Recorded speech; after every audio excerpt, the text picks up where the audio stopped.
இன்று தமிழ்நாடு அரசின் சார்பிலே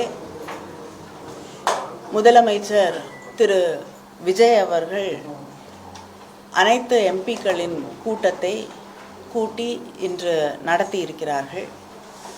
அந்த கூட்டத்திற்கு பெரும்பான்மையான நாடாளுமன்ற உறுப்பினர்கள் 37 பேர் கலந்து கொள்ளாத ஒரு நிலையிலே அந்த கூட்டம் இன்று நடத்தப்பட்டிருக்கிறது. இந்த கூட்டம் நடத்துவதற்கான அடிப்படை காரணம் என்ன அப்படிங்கிறது தெளிவாக இல்லை. ஏன்னா இதே போல ஒரு கூட்டத்தை எங்களுடைய கழகத்தின் தலைவர் அண்ணன் தளபதி அவர்கள் முதலமைச்சராக இருந்த பொழுது 5/3/2025 நடத்தியிருக்கிறார்கள். டீலிமிட்டேஷன் பற்றி எல்லா கட்சிகளுடைய கருத்துக்களை தெரிந்து கொள்வதற்காக அவர் முதலமைச்சராக இருந்தபோது ஒரு கூட்டத்தை நடத்தியிருக்காங்க. அந்த கூட்டத்தில் தாவேகாவின் சார்பிலே இன்று அமைச்சராக இருக்கக்கூடிய அந்த கட்சியுடைய பொதுச் செயலாளர் ஆனந்த் அவர்கள் கலந்து கொண்டு அங்கே நிறைவேற்றப்பட்ட தீர்மானங்களை ஏற்றுக்கொண்டு கையெழுத்து போட்டிருக்கார். அந்த தீர்மானங்களின் அடிப்படையிலே நம்முடைய திராவிட முன்னேற்ற கழக ஆட்சி பொறுப்பில் இருந்த பொழுது அத்தனை கட்சிகளும் பிஜேபி நீங்களாக மற்ற கட்சிகள் எல்லாம் ஏற்றுக்கொள்ளப்பட்ட ஒரு தீர்மானத்தை சட்டமன்றத்திலே நிறைவேற்றி இருக்கிறார்கள்.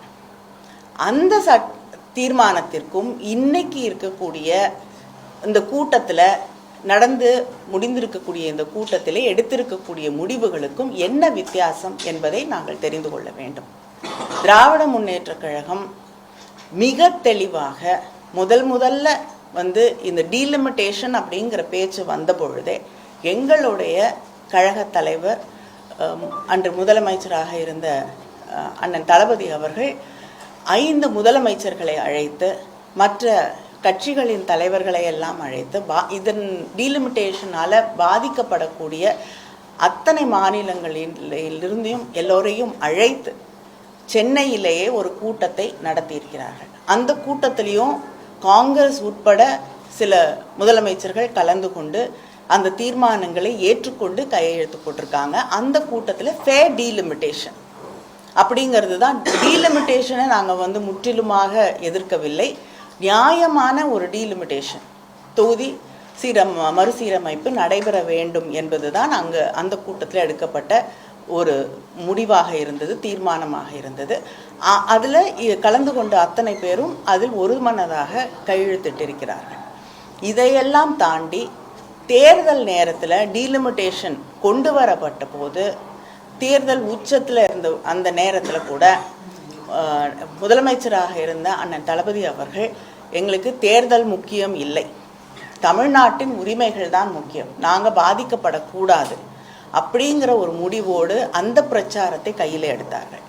அது மட்டும் இல்லை, தேர்தல் பணியிலே இருக்கக்கூடிய அத்தனை நாடாளுமன்ற உறுப்பினர்களும் நீங்கள் போய் அந்த தீர்மானத்திற்கு எதிராக கொண்டு வரக்கூடிய மசோதாவிற்கு எதிராக நீங்கள் வாக்களிக்க வேண்டும் என்று எங்கள் அத்தனை பேரையும் அனுப்பி அந்த முதலாக பிஜேபி ஆட்சி பொறுப்பிற்கு வந்த பிறகு அவங்க கொண்டு வந்த ஒரு மசோதா முறியடிக்கப்பட்டது என்றால் அது திராவிட முன்னேற்ற கழகம் போன்ற இயக்கங்கள் எதிர்த்த அந்த டீலிமிட்டேஷன் அப்படிங்கிற அந்த மசோதாவை தான். இந்த அளவிற்கு தொடர்ந்து அதற்காக குரல் கொடுத்து கொண்டு இருக்கக்கூடிய இயக்கம் திராவிட முன்னேற்ற கழகம். ஆனால் அதே நேரத்தில் தமிழ்நாடு பாதிக்கப்படக்கூடாது அப்படிங்கிறது தான் எங்களுடைய தொடர்ந்த கோரிக்கையாக இருக்கிறது.